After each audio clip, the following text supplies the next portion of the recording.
মুর্শিদ তোমায় পাইব কেমনে, তোমার প্রেমে পাগল হইয়া খুঁজি মনে প্রাণী। মুর্শিদ বলেন মুর্শিদ তোমায় পাইব কেমনে, তোমার প্রেমে পাগল হইয়া খুঁজি মনে প্রাণী। মুর্শিদ তোমার প্রেম বাগানের মালি আমি কুড়াই শুধু ফুল, দেখা দিয়া শান্তি কর কইরো না গো ভুল। মুর্শিদ বলেন মুর্শিদ তোমায় পাইব কেমনে, তোমার প্রেমে পাগল হইয়া খুঁজি মনে প্রাণে। মুর্শিদ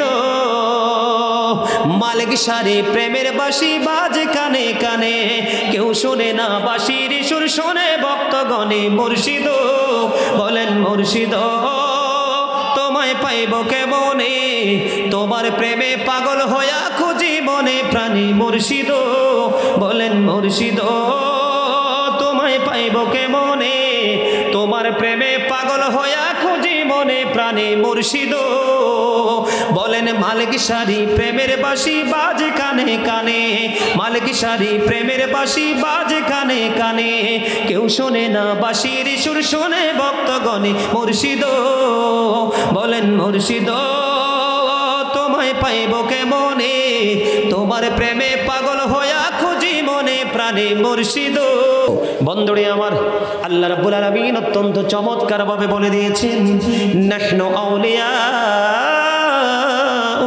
ফিল হায়াতিদ দুনিয়া ওয়া feel আখিরাহ। We are your protecting friends in the life of the world and in the hereafter. আমরাই তোমাদের বন্ধু দুনিয়ার জীবনে পরকালের জীবনে। আমার মনে হয় বোঝেন নাই, হক্কানি আল্লাহর ওলি যারা তারা সাধারণ মানুষের বন্ধু দুনিয়ায় এবং পরকালের জীবনেও। জোরে জোরে সুবহানাল্লাহ। বন্ধুরে আমার, যারা আল্লাহর ওলির হাতে হাত রাখলো তারা যেন আল্লাহর হাতে হাত রাখলো। আল্লাহর হাত আল্লাহর ওলির কুদরতি হাতের উপর। আল্লাহর কোরআনে এসেছে বন্ধু, আপনারা শুনলে খুশি হবেন। আমরা দেখি আল্লাহর ওলিরা যখন মারা যায় পৃথিবীর অন্য মানুষের মতো এই সাদা কাফন পরাই, আর তাদের জন্য কবর খনন করি, তাদের কবরে দাফন করে দেই। বন্ধু তারা যখন ইন্তেকাল করে তাদের রওজায় তাদেরকে রাখতে দেরি। আল্লাহ রাব্বুল আলামিন বলেছেন ইনদা রাব্বিহিম ইরযাকুন। আল্লাহ বলেছেন দে রিসিভ ফুড ফ্রম আল্লাহ। আল্লাহর ওলিরা জান্নাত থেকে তারা খাবার পায়। আর জোরে বাংলাদেশে যদি এমপি সাহেব, মন্ত্রী সাহেব, এসপি সাহেব, ডিসি সাহেবের সাথে সম্পর্ক থাকে, এই লোকের কোনো ভয় থাকেনি? কথা বলেন না, ভয় থাকেনি? বন্ধু পৃথিবীর নেতার সাথে সম্পর্ক রাখলে যেমন ভয় নাই, এটা ক্ষণস্থায়ী জীবনের। কিন্তু আল্লাহর প্রিয় যারা, তারা বন্ধু দুনিয়া এবং পরকালেও আপনাকে মুক্তি দিতে পারে। আমি আপনাদেরকে বলবো বন্ধু, অনেক দিন যাবত আল্লাহর ওলিদের সম্মান নিয়ে ওয়াজ করি না। আজকে যেহেতু মালিক শাহ রহমতুল্লাহি আলাইহি নামে স্মৃতি সংসদ তৈরি করা হয়েছে, বন্ধু আল্লাহর ওলিদের কারামত কিন্তু সত্য। যে এটাকে বিশ্বাস করবে না তার ইমানে গলত, সে মুনাফিক। কথা বলে না, স্টেজের মানুষ জোরে বলতে হয় কথা। তারা কি এতক্ষণ যে আয়াত বলেছি কোরআন না কোরআনের বাহির থেকে? তো কোরআন থেকে আল্লাহ আল্লাহর ওলিদের সম্পর্কে চমৎকার ওয়াজ করেছেন। আমরা যদি বিশ্বাস করতে না পারি তাহলে আল্লাহর কোরআনকে অস্বীকার করে আমরা করলাম কুফরি, আর কুফরি করার পরে তার কোনো ফিউচার থাকতে পারে না। আল্লাহর ওলিদের পাওয়ারের মধ্যে বন্ধু আমি ছোট্ট একটা ঘটনা আপনাদেরকে শোনাবো কিনা? শুনতে রাজি আছেন কিনা? আমাদের পাশের দেশ ভারতে শুয়ে আছেন খাজা গরিবে নওয়াজ। আপনারা নিশ্চয়ই অনেকেই গেছেন, আমি নিজেও বন্ধু গিয়েছি। বন্ধু খাজা গরিবে নওয়াজের রওজায় সালাম দিতে গিয়েছিলাম। খাজা গরিবে নওয়াজ তিনি সর্বপ্রথম যখন ভারতবর্ষে বন্ধু কদমটা বাড়াইয়া দিল, কদমটা যখন তিনি বাড়িয়ে দিলেন, তৎকালীন সময়ে ক্ষমতায় ছিল রাজা পৃথ্বীরাজ। কে মুরব্বীরা জানবেন এই খবর? রাজা পৃথিরাজ খাজা গরিব নওয়াজ তিনি তখন ভারতবর্ষে কদমটা বাড়িয়ে দিলেন। বাড়িয়ে দেওয়ার পরে বন্ধু যখন তিনি হাঁটতে হাঁটতে যখন ক্লান্তি চলে আসলো, হঠাৎ করে বন্ধু তিনি একটা বৃক্ষের নিচে বসার জন্য চেষ্টা করলেন। যখন তিনি বসার জন্য চেষ্টা করলেন, চেষ্টা করার পরে ওখানে গিয়ে দেখলেন তিনি বন্ধু রাজা পৃথিরাজের কিছু প্রাণী এখানে আছে। তিনি যখন বসার চেষ্টা করলেন তখন রাজা পৃথিরাজের যে গোলাম তিনি বললেন এখানে বসার কোনো অধিকার নাই। কয় কেন? কয় এখানে বসার কোনো সুযোগ নাই, কারণ এখানে পৃথিরাজের ওট থাকার জায়গা। কার? পৃথিরাজের ওট থাকার জায়গা। খাজা গরিবে নওয়াজ তিনি হাজার চেষ্টা করার পরেও বসার অনুমতি পেলেন না। যখন ওনাকে বসতে দিলেন না, খাজা গরিবে নওয়াজ বললেন পৃথিরাজের ওটের বসার জায়গা, ওট বসে থাকবে, উঠাই কে? বলে তিনি ওনার গন্তব্যে চলে গেলেন। বন্ধু এদিন দিন পার হয়ে গেল। পরের দিন সকালবেলা যখন শুরু হয়ে গেল, এই ওটগুলোকে মাঠে চড়ানোর জন্য রাখাল নিয়ে যাবে। পৃথিরাজের রাখাল যাওয়ার পরে ওটগুলো ওই যে গতকালকে গাছের নিচে বন্ধ শুয়েছে, ওটগুলো আর উঠতে পারে না। সুবহানাল্লাহ। এটা হলো আল্লাহর ওলিদের সাথে বেয়াদবি করলে আল্লাহ যে যুদ্ধ ঘোষণা করেছে তার যুদ্ধের একটা নমুনা, ঠিক কিনা বলেন? এবার কি করলো বন্ধু? ওটার উঠাইতে পারে না। খাজা গরিবে নওয়াজের জীবনীতে বন্ধু খুঁজে পাইলাম তার রাখাল ওটের গায়ে এমন ভাবে প্রহার করেছে, ওটের চক্ষু দিয়ে পানি পর্যন্ত বন্ধু বের হয়ে গেল, তারপরে ওটগুলো উঠতে পারে না। এবার রাখাল দৌড়ে চলে গেল পৃথিরাজের কাছে। এবার পৃথিরাজের কাছে দৌড়ে চলে গেলেন। যাওয়ার পরে পৃথিরাজের কাছে সকল ঘটনা খুলে বললেন। খুলে বলার পরে পৃথিরাজ বলল যে আমার মা আমাকে ভবিষ্যৎবাণী করে গেছে রে, এই দেশে এমন একজন আল্লাহর পাগল কদম দিবে, বাবা তুমি তার সাথে যুদ্ধ করতে যেও না, যুদ্ধ যদি করো তোমাকে পরাজয় বরণ করতে হবে। হঠাৎ করে তার রাখালের এই বক্তব্য শোনার পরে তার মায়ের ভবিষ্যৎবাণী বন্ধু শুনলেন। মায়ের ভবিষ্যৎবাণী তার মনে পড়লো। মনে পড়ার পরে আবার রাখালকে বলল কোন দিকে গেছে ওই মানুষগুলো, বিনদেশি পরদেশি কোথায় গেছে জানো নি? কয়ে জানি। বন্ধু খুঁজতে খুঁজতে অনুমতি দেওয়ার পরে খুঁজতে খুঁজতে পাহাড়ের চূড়ায় গিয়ে বন্ধু খাজা গরিবে নওয়াজকে যখন বললেন, খাজা গরিবে নওয়াজের কাছে পুরো ঘটনা যখন খুলে বলল, খাজা গরিবে নওয়াজ তাকে অনুমতি দিলেন তুমি যাও। ওই রাখাল আয়েশা দেখে ওটগুলো দাঁড়িয়ে দাঁড়িয়ে চিবিয়ে চিবিয়ে ঘাস খায়। আল্লাহর ওলিদের কারামত। এখন বড় পীর আব্দুল কাদের জিলানীর নাম শুনছেন কি শুনছেন না? কাদরিয়া তরিকার যিনি ইমাম, ঠিক কিনা বলেন? যাকে বলা হয় মহিউদ্দিন দিনের নতুন প্রাণ বন্ধু সঞ্চারণ, ঠিক কিনা বলেন? নতুন প্রাণ দেনেওয়ালা কি? কোথায় সভাপতি সাহেব আসতেছে? আসুক না, সমস্যা কি? অসুবিধা আছে কোনো? বন্ধুরে আমার, আমি এক্সাম্পল দিয়ে আমার আলোচনায় আবার ঢুকবো। আমি যে আলোচনা করার জন্য সিদ্ধান্ত নিয়ে এসেছি বন্ধু, কারণ বর্তমানে আল্লাহর ওলিদেরকে নিয়ে ষড়যন্ত্র শুরু হয়েছে। আল্লাহর ওলির মাজার শরীফ জিয়ারত করতে গেলে বেদাতি বলে ফতোয়া দেয় কি দেয় না? মাজার পূজারি বলে বন্ধু ফতোয়া দেয় পূজা শব্দ কখনোই কোনো ইমানদার ব্যবহার করতে পারে না। আমি আপনাদেরকে বলবো, বড় পীর আব্দুল কাদের জিলানীর দরবারে সব সময় একটা যুবতী মেয়ে আসা যাওয়া করত। ওনার সোহবতে থাকতেন। বন্ধু আসা যাওয়ার ক্ষেত্রে হঠাৎ করে এক যুবক তার প্রেমে পড়ল। প্রেমে পড়ার পরে হাজার চেষ্টা করার পরেও তাকে গায়েল করতে পারে না। বড় পীর আব্দুল কাদের জিলানীর দরবার থেকে বন্ধুতে মেয়েটা যখন একদিন রওনা দিল তার বাড়ির দিকে, এবার ওই ছেলেটা কি করলো, রাস্তার মধ্যে গর্ত করে কাঁচা ঘাস দিয়ে এমন ভাবে পরিবেশ তৈরি করলো যেন বসতে না পারে। মেয়েটা কাছে যাইতে দেরি রে বন্ধু, মেয়েটা কাছে যাইতে দেরি, ছেলেটা মেয়েটাকে ধরলো। ধরতে দেরি গাউসে পাক বলে একটা ডাক মেয়েটা যখন দিয়ে দিল, মেয়েটা গাউসে পাক বলে ডাক দিতে দেরি। গাউসে পাকের জীবনীতে এসেছে গাউসে পাক তখন উজু বানানোর জন্য পানির ঘটি নিয়ে বের হয়েছিল।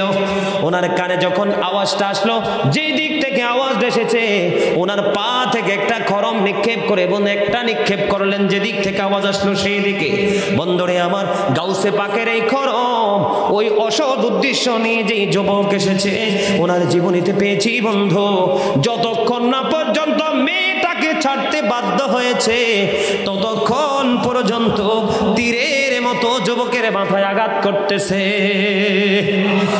তখন মেয়ে আর বাড়িতে যায় না, দৌড়ে চলে এসলেন গাউসে পাকের কদমে, পুরো ঘটনা খুলে বললেন। পুরো ঘটনা খুলে বলার পরে বন্ধু এবার গাউসে পাক বললেন, আমি তো তীর নিক্ষেপ করিনি, আমি আমার পায়ের খরম আমি নিক্ষেপ করেছি। জোরে জোরে বলেন আল্লাহু আকবার। গাউসে পাক পাঠাইছে কি? খরম, পায়ের ধরেন জুতা, জুতা কাঠের জুতা। আমার দাদাভাই যারা মুরব্বী আছেন তারা জানেন, এখনকার ছেলেরা এগুলো দেখবেও না, জানবেও না। এই খরম আমিও দেখেছি, আমার দাদার নানার খরম। এই খরম নিক্ষেপ করলো আর মেয়ে বলতেছে আমার কাছে চলে গেল তীর। বন্ধু এটাই হলো আল্লাহর ওলিদের মর্যাদা। কারণ আল্লাহর ওলিদের হাত আল্লাহর হাত, আল্লাহর ওলিদের চোখ আল্লাহর চোখ, আল্লাহর ওলিদের পা আল্লাহর পা কুদরতি হয়ে যায়। এই জন্য তারা যাহা বলে তাহাই মানতে রাজি, তারা যাহা বলে তাহাই বন্ধু হয়ে যায়। জোরে জোরে সুবহানাল্লাহ। নারাই দো, নারাই দো।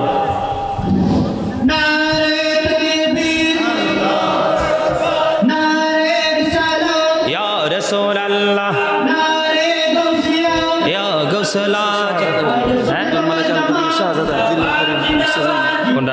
এটা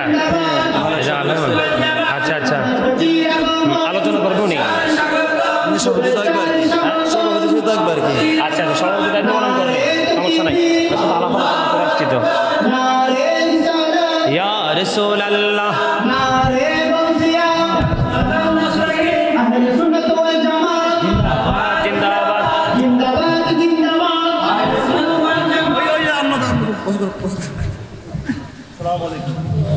ওয়ালাইকুম আসসালাম ওয়া রাহমাতুল্লাহি ওয়া বারাকাতুহু। আপনারা যারা ওইদিকে যারা দাঁড়াই আছেন তারা ভিতরে চলে আসেন, ভিতরে চলে আসেন। তাহলে আল্লাহর ওলি যারা, প্রকৃতপক্ষে আল্লাহর ওলি যারা, তাদের পাওয়ার আছে না নাই? আছে না নাই? তবে আমাদের হক্কানি ওলিদেরকে প্রশ্নবিদ্ধ করার জন্য বর্তমানে কিন্তু অনেক ভণ্ডও আছে, আছে না নাই? আমাদেরকে কিন্তু এই ভণ্ডদেরকে কি করতে হবে? আইডেন্টিফাই করতে হবে, এবং যারা হক আছে তাদেরকে সর্বোচ্চ সম্মান দিতে হবে। কারণ তাদের কারণেই কিন্তু আজকের এই সুন্দর ইসলাম ধর্ম আমরা পেয়ে গেছি। জোরে বলেন না সুবহানাল্লাহ, আরো জোরে বলেন সুবহানাল্লাহ। সুবহানাল্লাহ বলতে অসুবিধা হয়? বাবা বন্ধুরে আমার বলতে চেয়েছিলাম, এই জন্য বলেছি আমি কখনোই ওনার দরবারে যাইনি, কিন্তু অনেক নাম শুনেছি। হ্যাঁ 1 ঘন্টা হয়ে গেছে, আর 1 ঘন্টা, ঠিক আছে 1 ঘন্টা কথা বলবেন না। আমি তো আগেই বলেছি, stop your mouth everybody, you listening my lecture very attentively. সবাইকে আমার কথা মন দিয়ে শুনতে হবে। এখন আসেন, এই যে আল্লাহর ওলি নিয়ে কথা বললাম, আল্লাহর ওলি তারা কিভাবে হলো? আল্লাহর ওলি হয়েছেন তারা আল্লাহর হাবিবের সাথে প্রেম করে। সূরা কয় না সুবহানাল্লাহ। বন্ধুরে আমার, ও বন্ধু, নবীর সাথে প্রেমটা কেমন করে করতে হবে? আল্লাহর হাবিব সরকারে মদিনা, ওনার সাথে বন্ধু প্রেম করার একটা সিস্টেম আমি আপনাদেরকে শিখিয়ে দিব। আমার নবী যখন মদিনাতুল মুনাওয়ারায় ছিলেন, থাকা অবস্থায় 27টা যুদ্ধ করেছেন। কয়টা যুদ্ধ? 27টা যুদ্ধ করেছেন। এর মধ্যে সবচেয়ে বড় যুদ্ধ হলো বন্ধু উহুদের যুদ্ধ। আর জোরে জোরে বলুন না সুবহানাল্লাহ, আরো জোরে বলুন না সুবহানাল্লাহ। বন্ধু উহুদের ময়দানে আমার নবীর দান মোবারক যখন শহীদ হলো গো, কি প্রেম দেখেন বন্ধু। উহুদের ময়দানে আমার নবীর দান মোবারক যখন শহীদ হয়ে গেল, আমার নবীর মুখ মোবারক দিয়ে লৌহ মোবারক বের হতে থাকলো। যখন রক্ত মোবারক বের হতে থাকলো, মালিক বিন সিনান দেখে সইতে পারে না। মালিক বিন সিনান দৌড়ে চলে গেলেন আপনার আমার নবীর কাছে। আমার নবীর কাছে গিয়ে নবীর রক্ত মোবারক চষতে শুরু থাকলেন। এবার আমার নবী একটা ডাক দিয়ে বলল, রে মালিক বিন সিনান, রক্ত বক্ষণ করো না, জমিনে ফেলে দাও। এবার মালিক বিন সিনান ডেকে ডেকে বললেন, ইয়া রাসূলুল্লাহ, ইয়া হাবিবাল্লাহ, নবী গো, ও নবী, আমি আল্লাহর ইজ্জতের কসম করে বলছি গো নবী, আপনার একটা ফোঁটা রক্ত আমি উহুদের জমিনে পড়তে দেব না। এরে গহিরার মানুষ,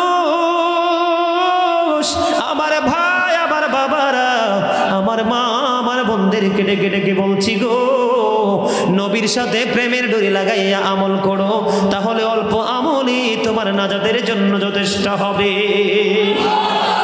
বন্ধুরে আমার, মালিক বিন সিনান বলার পরে বন্ধু নবী রক্ত মোবারক চষতে শুরু করলেন। নবী রক্ত মোবারক চষতে চষতে চষতে চষতে নবীর রক্ত শেষ ফোঁটা মোবারক যখন চষা শেষ হলো গো, আমার নবী গোটা পৃথিবীর উম্মতগুলোকে জানিয়ে দিল, রে পৃথিবীর উম্মতেরা, তোমরা যদি জান্নাতি কোনো মানুষ দেখতে চাও তাহলে মালিক বিন সিনানকে দেখে না। এটার নাম হলো বন্ধু প্রেম, এটার নাম হলো ভালোবাসা, এটার নাম হলো মহব্বত। কোরআনের কোথাও লেখা নাই যে নবীর রক্ত খেতে হবে, হাদিস শরীফের কোথাও লেখা নাই নবীর রক্ত মোবারক চষতে হবে।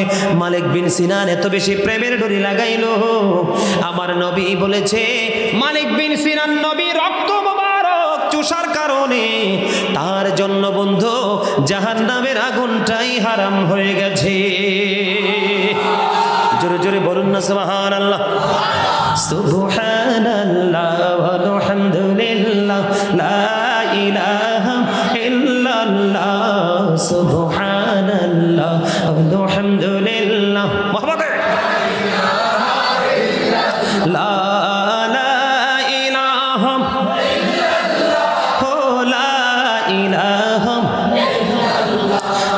নবী আমার নূরের ফুতুল, জগত করলেন ও জালা, নবী আমার নূরের ফুতুল, জগত করলেন ও জালা। রোজ হাসরে করবেন তিনি উম্মতের ফায়সালা, সুবহানাল্লাহ আলহামদুলিল্লাহ লা ইলাহা লা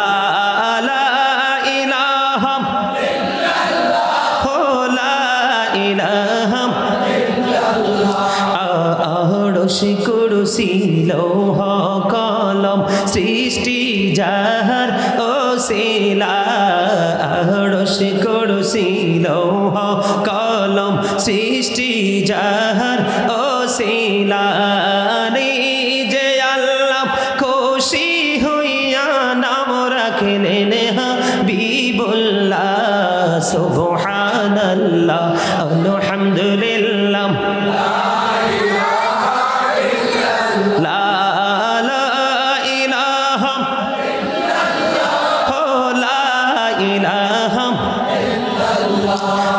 নামের সাথী নাম মিশাইয়া যারে আল্লাহ পাঠাইলা, নিজে আল্লাহ দোস্ত বলে তাহার প্রেমে মজিলা, সুবহানাল্লাহ আলহামদুলিল্লাহ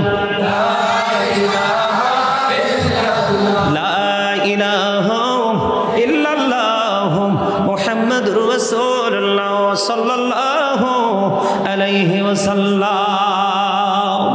আলহামদুলিল্লাহ বলেন না। এই যে জিকির করলাম না, আমরা জিকির করিনি তো আমরা জান্নাতি ফল খেয়েছি। জোরে জোরে সুবহান। আমার নবী বলেছেন তোমরা যখন জান্নাতের বাগান দিয়ে আসা যাওয়া করো তখন ফল খেয়ে নিও। রাসূলুল্লাহ জান্নাতি ফল কি? জিকির। আরো জোরে বলেন না সুবহানাল্লাহ। বন্ধুরে আমার, মালিক বিন সিনান রক্ত মোবারক বক্ষণ করল নবী। কোরআন হাদিসের কোথাও বন্ধ লেখা নাই রে যে প্রেম করতে হলে নবী রক্ত মোবারক চষতে হবে। আমার নবী তাকে জান্নাতি বলে খবর জানিয়ে দিলেন। এবং কেউ যদি দেখতে চায় দুনিয়ায় কোনো জান্নাতি মানুষ, নবী বলেছে মালিক বিন সিনানকে দেখে না। গহিরার মানুষ আমরা শুধু নামেই শুনি রে বন্ধু, নবীর কথা আমরা মানতে পারি না। বন্ধুরে আমার, একটা ইতিহাস প্রমাণ করে বন্ধু, কিতাব প্রমাণ করে একটা গাধা। এই গাধাটার নাম হলো বন্ধু আকির। আকির নামক একটা গাধা 3 দিন 3 রাত্র মতান্তরে 3 দিন 3 রাত্র মতান্তরে 4 দিন 4 রাত্র বন্ধু কোনো খাবার খায় না, কোনো পানি বন্ধু খায় না। কেন গো? খাবার পানি পানি ছেড়ে দিয়েছে। আমার নবী যখন পৃথিবী ছেড়ে চলে গেল, ওই আকির নামক গাদা তার নবীর বিরহে এত যন্ত্রণা তার হৃদয়ে শুরু হয়েছে। সে বন্ধু শুধু বলে আর কি জীবনে কোনোদিন প্রাণের নবীকে দেখতে পাবো না। 3 দিন 3 রাত্র, মতান্তরে 4 দিন 4 রাত্র কোনো খাবার পানি স্পর্শ না করে গভীর সমুদ্রে জাপ দিয়ে তার জীবন দিয়ে দেয়। জোরে জোরে বলুন না সুবহানাল্লাহ। এটা কি নবীর প্রেম কিনা?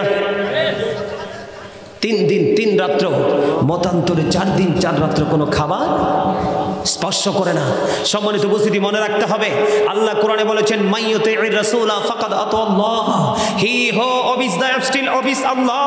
যেই ব্যক্তি রাসূলের নির্দেশ মানলো সে যেন আল্লাহর নির্দেশ মানলো। আল্লাহ রাব্বুল আলামিন বলেছেন, সে বলুন, ইফ ইউ ডু লাভ আল্লাহ, যদি তোমরা আল্লাহকে ভালোবেসে থাকো, ফলো মি মুহাম্মদ সাল্লাল্লাহু আলাইহি ওয়াসাল্লাম, মুহাম্মদ সাল্লাল্লাহু আলাইহি সাল্লামের অনুগত হয়ে যাও, আল্লাহ উইল লাভ ইউ, আল্লাহ তোমাদেরকে ভালোবাসবে, এন্ড ফরগিভ ইউর সিনস, আল্লাহ ক্ষমা করে দিবে। আল্লাহ কোরআনে বলেছেন কুল ইন কুনতুম তুহিব্বুনাল্লাহ ফাত্তাবিউনি ইউহিব্বুকুমুল্লাহু ওয়া ইয়াগফির লাকুম যুনুবাকুম ওয়াল্লাহু গফুরুর রহিম। জোরে বলেন আল্লাহু আকবার। বন্ধুরে আমার, আপনি আমি আমরা সবাই জানি আবু বকর সিদ্দিক রাদিয়াল্লাহু তাআলা আনহুকে সাপে কামড় দিয়েছে। জানেন কি জানেন না? কথা বলেন না কেন? আমরা সবাই জানি আবু বকর সিদ্দিক রাদিয়াল্লাহু তাআলা আনহুকে বন্ধু হিজরতের রাত্রিতে সাপে কামড় দিয়েছিল। তার সমগ্র শরীরটা কম্পন শুরু হয়ে গিয়েছিল। বন্ধু, এখানে রহস্যময় এক প্রেমের গল্প খুঁজে পেলাম। যেই সাপ আবু বকরকে সবল মেরেছে, সে কি জানে না এটা যে সরকারে মদিনার প্রিয় সাহাবী? কথা বলেন না বন্ধুরে আমার। বুঝতে হবে প্রেম কাকে বলে, ঈমান কাকে বলে, টেকসই করতে হবে ঈমানকে। বন্ধুরে আমার, আবু বকর সিদ্দিক রাদিয়াল্লাহু তাআলা আনহুকে সাপটা কেন কামড় দিল? আমার নবীকে নিয়ে যখন এই গুহার মধ্যে প্রবেশ করলো, আবু বকর সবগুলো গর্ত বন্ধ ফিল আপ করে দিল। একটা গর্ত ফিল আপ করার মতো কোনো কিছুই ছিল না। আবু বকরের পা দিয়ে গর্তের মুখটা ফিল আপ করে দিল। ফিল আপ করতে দেরি রে, ওই গর্তের মধ্যে ছিল বন্ধু সাপটা সবল মারতে দেরি করে না। কেন গো, কেন গো? নবীর সঙ্গে কে সাপটা সবল মারলো বন্ধু? সাপের সিনায় নবীর প্রতি কি গভীর প্রেম। সাপ দেখি আমাকে বলে, রে আবু বকর, পা সরাইয়া নাও গো, তুমি জানো না আজকে এই গর্তে আমার বসবাসের বয়স হলো 1500 বছর। জোরে জোরে আল্লাহু আকবার। সাপ ডেকে ডেকে বলে, আবু বকর, এই যে গর্তের মধ্যে আমি বসবাস করতেছি, আমার বসবাসের বয়স হলো 1500 বছর। আমি আমার প্রাণের নবীর দিদারের আশায় আজকে 1500 বছর ধরে গর্তের মধ্যে অপেক্ষা করতেছি।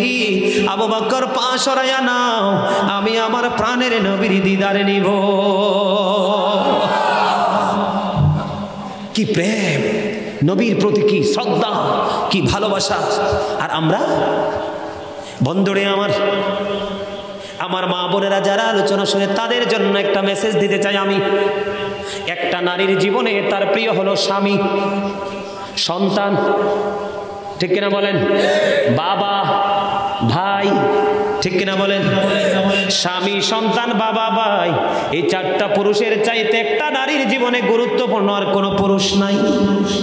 কথা বলে না কেন? আপনারা কথা বলতে পারেন না? এখানে কেন এসেছি জানেন? আজকে আমরা মাহফিল হলে বন্ধু মাহফিলে যেতে চাই না, মসজিদে হাইয়া আলাস সালাহ বলার পরে মসজিদে যেতে চাই না, ভালো কাজের জন্য যখন একটু সাহায্যের হাত বাড়াই কেউ টাকা দিতে চাই না, ঠিক কিনা বলেন? বন্ধুরে আমার, নবীর প্রেম শিখতে হলে ওই যে প্রেমিকদের বন্ধু জীবন থেকে শিক্ষা নিতে হবে। বন্ধুরে আমার, হযরত নুসাইবা রাদিয়াল্লাহু তাআলা আনহা খবর পেলেন নবী উহুদের ময়দানে শহীদ হয়ে গেছে। নবী উহুদের ময়দানে বন্ধু শহীদ হয়ে গেছে। হযরত নুসাইবা নবীর শহীদের খবর শুনে বন্ধু দৌড়ায়, নবীর প্রেমে দৌড়ায়। দৌড়াইতে দৌড়াইতে দৌড়াইতে দৌড়াইতে কিছু দূর যাওয়ার পর একটা খবর আসলো, রে নুসাইবা, যুদ্ধের ময়দানে তোমার ভাই শহীদ হয়ে গেছে। নুসাইবা একটা বারের জন্য দাঁড়ায় না, নুসাইবা দৌড়ায়। বন্ধু আরেকটু যাওয়ার পরে বলল, রে নুসাইবা, যুদ্ধের ময়দানে তোমার ভাই